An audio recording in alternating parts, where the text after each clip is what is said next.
Hello. So first thing that I would like to share is that God will open doors that no man can ever shut. And this video is actually for the continuation of reading The Hidden Life of Trees by Peter Wohlleben. And yeah, I thought I'd give it a go. And yeah, we're at chapter 9. And the title of it is United We Stand, Divided We Fall. Okay. Trees are very social beings, and they help each other out. But that is not sufficient for successful survival in the forest ecosystem. Every species of trees try to procure more space for itself, to optimize its performance, and in this way to crowd out other species. After the fight for light, it is the fight for water that finally decides who wins. Tree roots are very good at tapping into damp ground and growing fine hairs to increase their surface area so that they can suck up as much water as possible. Under normal circumstances, that is sufficient, but more is always better. And that is why for millions of years trees have paired up with fungi. Fungi is amazing. They don't really conform to the one-size-fits-all system we use to classify living organisms as either animals or plants. By definition, plants create their own food out of inanimate material, and therefore they can survive completely independently. It's no wonder that green vegetation must sprout on barren, empty ground before animals move in, for animals can survive only if they eat other living things. Incidentally, neither grass nor young trees like it very much when cattle or deer munch on them. Whether it's a wolf ripping apart a wild boar or a deer eating an oak seedling, in both cases there is pain and death. Fungi are in between animals and plants. Their cell walls are made out of, I hope I'm pronouncing this right, chitin, a substance never found in plants, which makes them more like insects. In addition, they cannot photosynthesize and depend on organic connections with other living beings they can feed on. Over decades, a fungus background cottony web known as the mycelium expands. There's a honey fungus in Switzerland that covers almost 120 acres and is about 1,000 years old. Another in Oregon is estimated to be 2,400 years old, extends for 2,000 acres, and weighs 660 tons. That makes fungi the largest known living organisms in the world. The two aforementioned giants are not tree-friendly. They kill them as they prowl the forest in search of edible tissue. So let's take a look instead at amicable teamwork between fungi and trees. With the help of mycelium of an appropriate species for each tree, I haven't done this in a while. For instance, the oak, milkcap, and the oak, a tree can greatly increase its functional root surface so that it can suck up considerably more water and nutrients. You find twice the amount of life-giving nitrogen and phosphorus in plants that cooperate with fungal partners than in plants that tap the soil with their roots alone. To enter into a partnership with one of the many thousands of kinds of fungi, a tree must be very open, literally, because the fungal threads grow into its soft root hairs. There's no research into whether this is painful or not. I hope not. But as it is something the tree wants, I imagine it gives rise to positive feelings. However the tree feels, from then on the two partners work together. The fungus not only penetrates and envelopes the tree roots, but also allows its web to roam through the surrounding forest floor. In doing so, it extends the reach of the tree's own roots as the web grows out towards other trees. Here, it connects with other trees' fungal partners and roots, and so a network is created, and now it's easy for the trees to exchange vital nutrients and even information, such as an impending insect attack.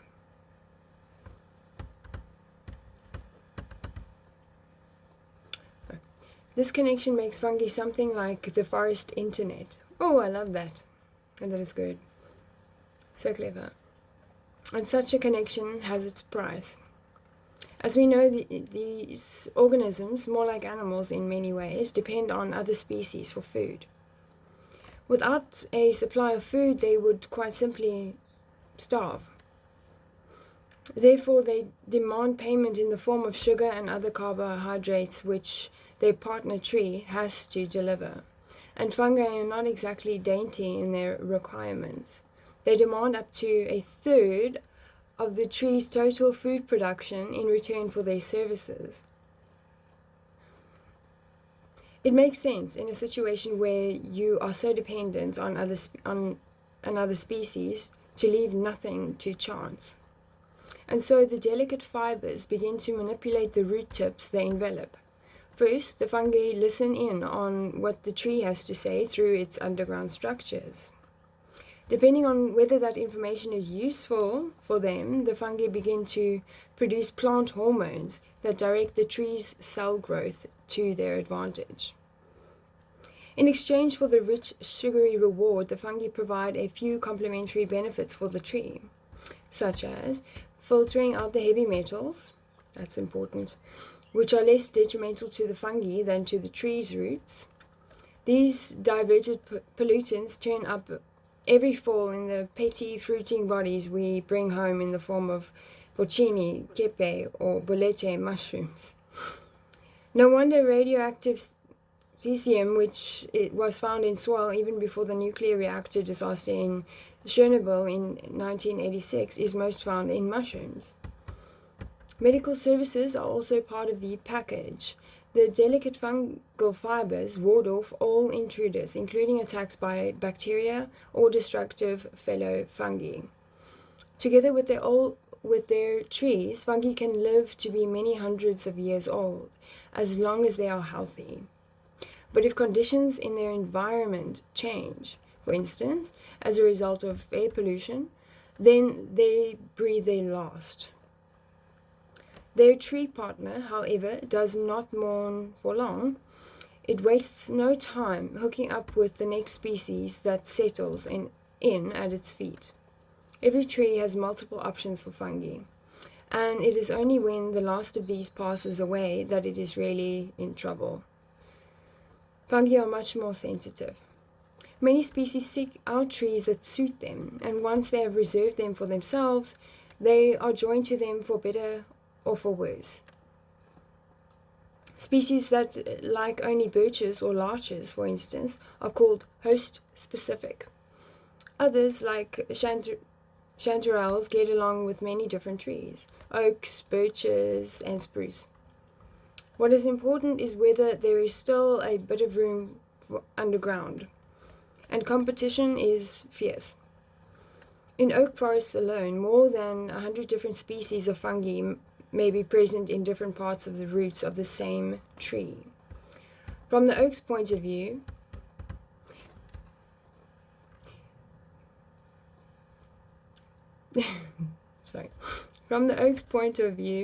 this is a very practical arrangement. If one fungus drops out because of environmental conditions change, I feel like that's missing a word in between. Anyway, the next suitor is already at the door. Ooh, if I should be so lucky. Just joking. Researchers have discovered that fungi also hedge their bets. Dr. Suzanne Simard discovered that their networks are connected not only to a specific tree species, but also to trees of different species. Simard injected into a birch tree Someone injected into a birch tree radioactive carbon that moved through the soil and into the fungal network of a neighboring Douglas fir. Although many species of tree fight each other for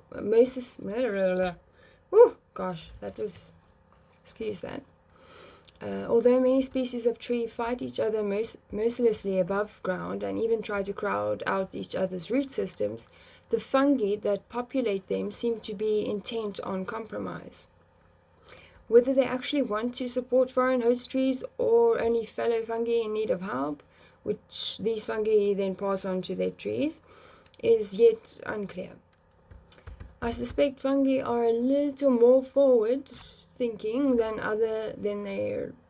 their large partners. Among trees, each species fights other species. Let's assume the beeches native to Central Europe could emerge victorious in most forests there. Would this really be an advantage? What would happen if a new pathogen came along that infected most of the beeches and killed them? In that case, wouldn't it be more advantageous if there was a certain number of other species around, oaks, maples, ashes, or firs, that would continue to grow and provide the shade needed for a new generation of young beeches to sprout and grow up? Diversity provides security for ancient forests. Because fungi are also dependent on stable conditions, they support other species underground and protect them from complete collapse to ensure that one species of tree doesn't manage to dominate. If things become dire for the fungi and their trees despite all their support, then fungi can take a radical action, as in the case of the pine and its partner Lacaria bicala, or the bicolored deceiver. When there is a lack of nitrogen, the latter releases a deadly toxin into the soil which causes minute organisms such as springtails to die and release the nitrogen tied up in their bodies, forcing them to become fertilizer for both the trees and the fungi. I have introduced you to the most important tree helpers. However, there are many more. Consider the woodpeckers. I wouldn't call them real helpers, but they are of at least some benefit to trees. When bark beetles infest spruce, for example, things get dicey. The tiny insects multiply so rapidly that they can kill a tree very quickly by consuming its life-giving cambium layer. If a great spotted woodpecker gets wind of this, it's on the spot right away. Like an oxpecker on a rhinoceros, it climbs up and down the trunk looking for the voracious fat white larvae. It pecks these out, not thinking particularly of the tree, sending chunks of bark flying. Sometimes this can save the spruce from further damage. Even if the tree doesn't come through this procedure alive, its fellow trees are still protected, because now there won't be any adult beetles hatching and flying around. The woodpecker is not in the slightest bit interested in the well-being of the tree, and you can see this particularly clearly in its nesting cavities.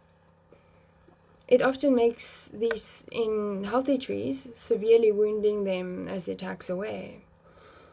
Although the woodpecker frees many trees of pests, for instance oaks from wood-boring beetles, it is more a side effect of its behavior than its intent. Wood-boring beetles can be a threat to thirsty trees in the dry years because the trees are in no position to defend themselves from their attackers. Salvation can come in the form of the black-headed cardinal beetle. In its adult form, it's harmless, feeding on aphid, honeydew, and plant juices. Its offspring, however, need flesh, and they get this in the form of beetle larvae that live under the bark of deciduous trees.